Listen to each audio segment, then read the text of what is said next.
So you clicked on this video because you want to learn how to develop film at home. Well, welcome. I'm glad you're here. Let's develop some color film.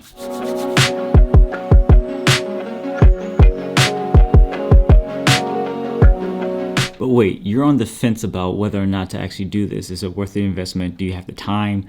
I get it. I was totally there just a few weeks ago, and it's easier than you think. I'm gonna take your hand, I'm gonna walk you through it, show you what my mistakes were, all the things I've learned. I've also dropped in a couple links of all the videos that I watched like 50 times per video. Not lying, because I want to make sure I didn't miss anything. I also would like to say that they are a lot more thorough than I am. I am going to be detailed in this video, but there's some wiggle room that I think turns out fine for what I'm doing for my film development. Okay, that being said, let's get to the things you need. Speaking of kits, there are a couple kits that you can actually buy outright to get everything that you need. The first kit that I grabbed was the Ilford Paterson kit, which is the black and white kit, which was recommended by Kyle McDougall, and as well as Sean Tucker. He did this as well, and I watched this video. But we're not going to be developing black and white, we're going to be developing color. But I got this kit because it already had the Paterson tank, as well as a couple other things like the beacons, the thermometer, the clips, the spools. So it had two spools for the film, and it can be converted either 35mm or 120mm film to use. A squeegee. It also came with the 35mm container opener to open up the film, and I'll demonstrate how to use this as well, because we're going to do 35mm film. And that, to be honest, I have not developed 35mm film yet. I've been just doing a bunch of 120 film. So I got that kit because it kind of just started you right out the gate to start doing it. Now for color specifically, I got the C41 kit from CineStill, and I got the liquid version. I didn't want to do powder. I don't have a lot of ventilated spaces, but I got their liquid kit. Very easy steps. 3 chemicals you mix at a certain temperature, and another 3 chemicals you mix at a certain temperature. So you just literally follow what the box says. I'm not going to show that. I would love to show that process. I bought 2 kits, but I'm not going to show that process because I already have my stuff mixed, and I don't want to mix another one. Plus, I only have 3 jars. So those are the chemicals. Some other supporting things I got. I got these amber glass bottles to keep the chemicals in. Amber glass, or get black plastic bottles, just because you don't want light contamination to degrade the chemicals over time. This will protect it. Plus you'll have to store it in a nice cool area anyway. Some other things you might want to pick up: rubber gloves and a funnel. Plastic funnel to pour your chemicals back into the bottles, because you can reuse these. 24 rolls of either. So 24 rolls of 120 or 24 rolls of 35mm. That's actually a lot. And if you were to do that 24 times going to your lab, that's a lot of money. All right, so once you've actually mixed all of your chemicals from the C41 kit, again, I'm sorry, I wish I can actually walk through that whole step with you, but there's a video below to watch. I watched it literally 50 times, and I watched it during the time when I was mixing the chemicals, stopped every freaking 5 seconds, because I was afraid. But again, it'll help you walk you through. You can get this all mixed, and you'll be good. Now, I do have to mention, CineStill does have a complete kit with a temperature control unit. I don't have that. I wasn't going to drop $300 on that. So what I do have is very hot water here. And one thing you want to keep in mind, and one thing you want to try to do, is check how hot your water gets. The thermometer that I use, because I actually broke the one that came in the black and white kit. Well, I just broke the thermostat. Guess the water was too hot. Whew, it smells, wow. So I use this one. I don't use this for food anymore, but I use this one for all of my temperature gauging. And I like this because it goes up to 122 degrees. So I can get a little bit more finer adjustments between the temperatures. All right, so let me just walk you through. So what I do next is I run my water all the way up, filling the sink. And then I put all 3 bottles, the BLIX, the developer, and the fixer or stabilizer, all in there, and I submerge them all the way about to the top where the water comes to the top of the jar. That way I know the whole jar is getting heated evenly, and these glass jars absorb the heat pretty nicely. And so While that's doing that, I cut off the water, walk away. I go load my film into the Paterson tank. So let's actually talk about that step, because that is the most frustrating step for me. Still, I'm a little bit faster, but this was annoying. So let's do this. All right. I have my Paterson tank here. Some things you need to note when doing this: you have to be in complete darkness when unloading your film from either from a 35 ml canister or a I'm a little hot. When you're unloading your film from a 35 ml canister or a 120 roll of film, you must be in complete darkness, or you have a changing tint or changing bag, so you can just put your hands in there. It's light, tight sealed, and you can kind of rock from there. The first time I did this, guys, I think I talked about this in my last video, where I used a red safe light that was made for printing film rather than unloading film and loading it. I exposed it to that light and it looked like this. Now it's pretty cool. It kind of gives me a cyano type feel. I really wish I didn't make that mistake, because I actually really wanted those portraits. So do it in total darkness. All right, so you have your tool from your kit. I've actually never did this before, so kind of looks like a soda can opening. So yeah, it kind of fits in like that, and it should just pop. Oh, okay, cool. That wasn't graceful, but yeah, do both sides. Okay, there we go. There we go. So there's your, that's so cool. There's your roll, CineStill. And all this is about to get exposed. So once you do this, you're doing this in the dark. I remind you, do not do this in broad daylight like I am now. But you unroll your film. Oh. Woo!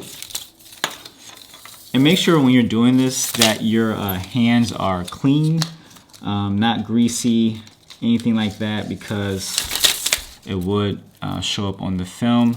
Yeah, okay, there's a little clip here. It's good to know. It's a little clip. I mean, I could just rip it. It doesn't matter. Yeah, you pop that off.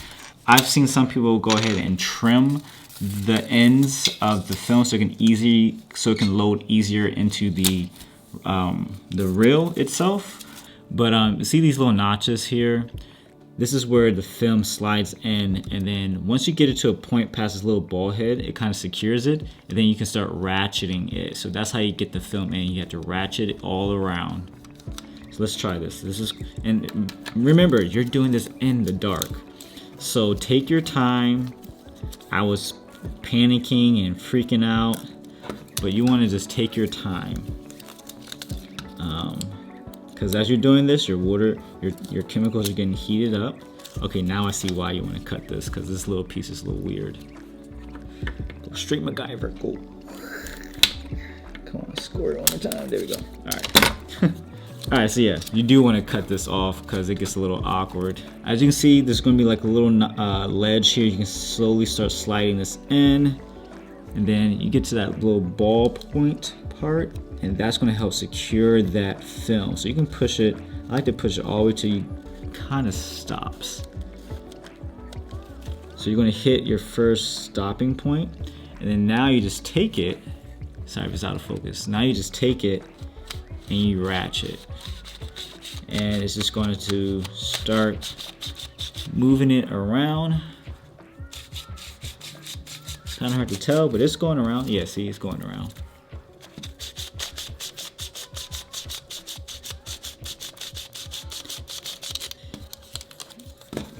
Wow, this is actually a lot easier when you can actually see it, obviously. I don't know where my focusing is, but there's your roll in your first reel. All right, after you have that, there's a little black peg that sits in the middle here. Push that through. You want the flat side, I'm looking at the screen. You want the flat side down. Flat side down. Again, you're still doing this in the dark. I repeat, you're still doing this in the dark. So flat side down. drops in, and it's cool because there's enough space in here so you can actually develop 2 rolls at the same time of 35 mil. You will need the tall container to do 2 rolls of 120, but there's enough space for 2 of the spools. So it's in there. Now you put this on.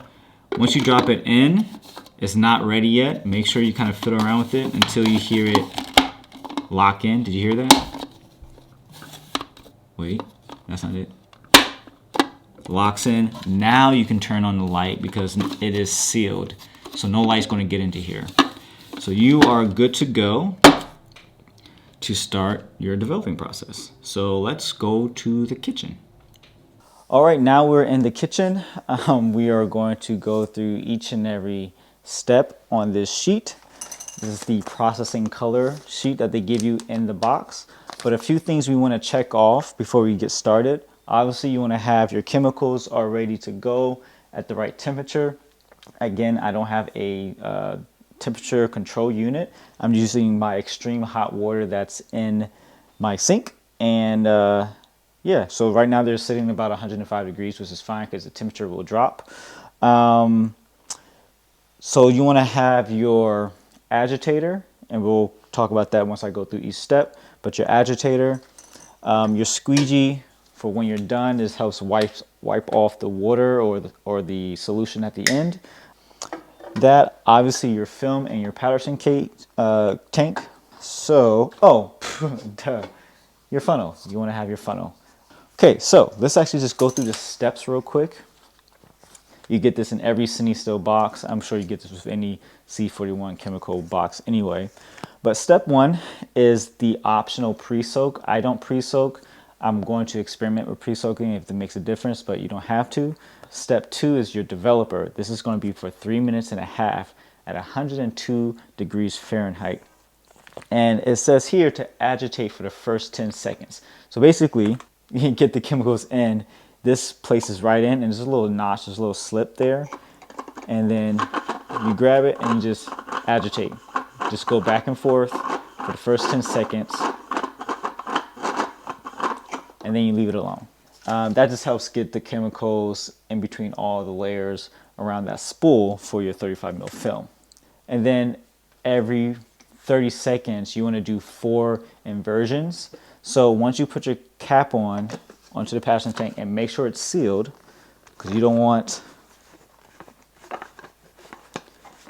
you make sure this lip goes all the way around because you don't want any liquid spilling out. Basically, the inversions are just a flip over once and back. I like to do like this. This is what Sean Tucker does. It kind of massages the chemicals. But you want to do this for about 30 seconds, every other 30 seconds for the time that you are developing the film. And you'll see that because I'm going to do this. You're going to watch this whole thing. All right, step 3. Once that's out and you drain it, you add your BLIX. This is going to be the longest amount of time. This is going to be about 8 minutes, not about, exactly 8 minutes. And this temperature can be between room temperature and 105 degrees. Since I don't really care for this if the temperature drops below. It has a wide range of a temperature. And then you want to do the same thing. So agitate for 10 seconds and then do your inversions for the amount of time every 30 seconds for those 8 minutes. And then you have a wash. And basically you can use your tap water, make sure it's warm water at least, or room temperature water, and you just let that rinse. Basically just let that go up to the top. As it overflows, pour it out, let it fill up again, and you just do that for 3 minutes. Or it says here for at least 7 times. So 3 minutes or 7 times, up to you. And then the last one is your stabilizer. I said earlier that I put all of them in the hot water. I don't. I leave this stabilizer at room temperature. So that stays out. And it says here you do your stabilizer for at least a minute and at room temperature. And then when you pour it in, you agitate for the first 15 seconds and then leave it alone. Yeah, and the very last step, we hang it to dry. And it usually takes about two hours to overnight, whatever. And we can talk about the drying process then. Cool, got that out the way. Let's just do this now. Oh, and most importantly, I forgot the timer. So I'm just using my iPhone. I'm gonna set it to 3.5 minutes. and then kind of go from there. All right, here we go. Let's get the developer out. And let's pour this guy in. I'm gonna just put it in the sink. I have my timer ready. Once, let me not splash anywhere.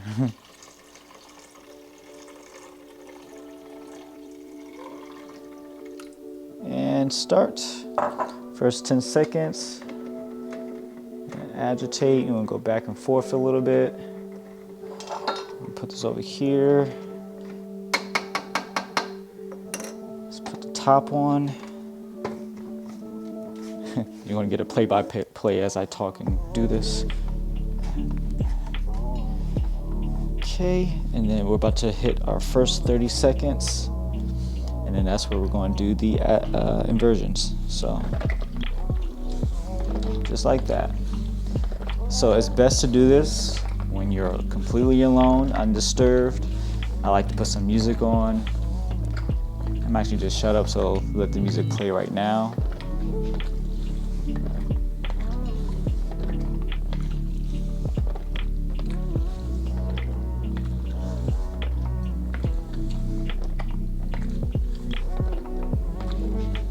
Okay, here's another step. There's gonna be air bubbles that are gonna create itself when it's in here. Just give it a little tap, and it should dissipate those air bubbles and stuff. So yeah, and then we wait for another 30 seconds. So I might just speed this up, obviously, but it's gonna be in real time. If you have kids, do this when they're asleep or not in the house, because you don't want to mess this up and get the timing wrong. There's the next one. Yeah, if you don't have anything to do, this is a perfect, it's become relaxing for me just because I just can focus on this for what, how long does this take? About 15 minutes total? Yeah. Well, this part takes 15 minutes. Cool. Let me just pop this off.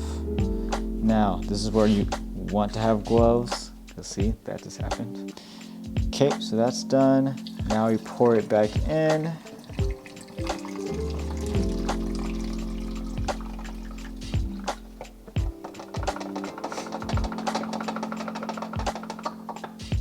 All right, next timer is 8 minutes. And this is where your BLIX comes into play. And we're rolling still, okay.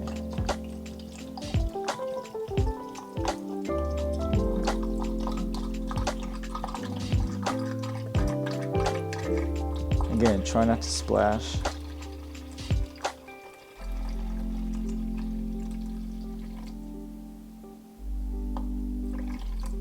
that it? I can never tell if it's at the top. Okay, start. And then get your agitator. Again, for the first 10 seconds, agitate, agitate, agitate. I was a little late, so I'm gonna give myself 5 more seconds. All right, there we go. Q. And then let's take this out. Let's put this on here.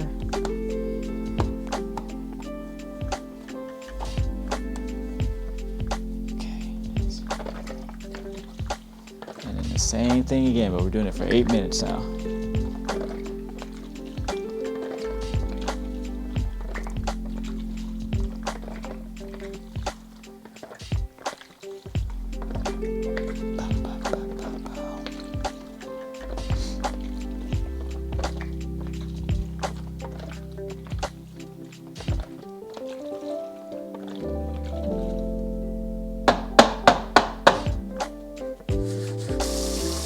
Yeah, I knew that was going to happen.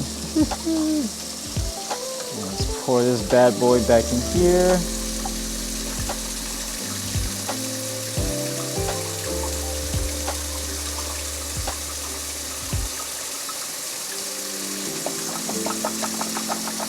And then now you go directly to your wash. Put that under the water. Now you can set a timer for this, obviously. I didn't set it yet, but I'm gonna do this 7 times or so. That was 1. Like I said, just let it fill to the top. It's gonna rinse all the chemicals out.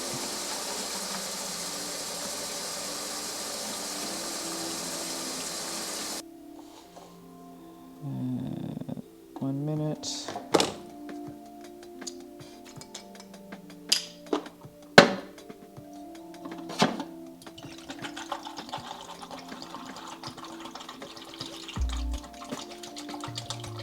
I turned the autofocus on, so it might be going in and out. Sorry. And then start.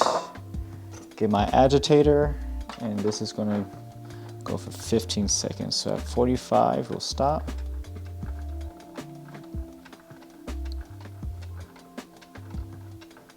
And then I'm just gonna let it sit. Right? Is that what we have to do?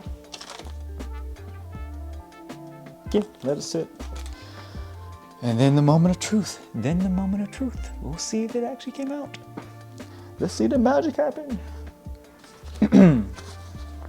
Focus. Okay, here we go. Here is the moment of truth. Unscrew that.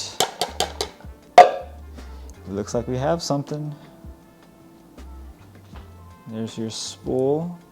You can tell it did something because it's not, it's probably going to be ruined film anyway. But, oh, there's something on it. Oh, look at that. Can you see? It's hard to see. Yeah, there's stuff on there. There is footage or film or pictures. That's a long roll.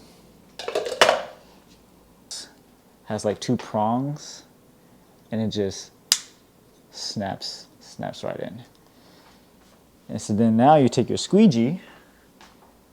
Where's my squeegee? You take this guy,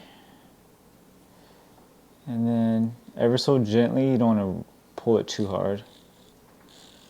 You just get off all the excess solution off.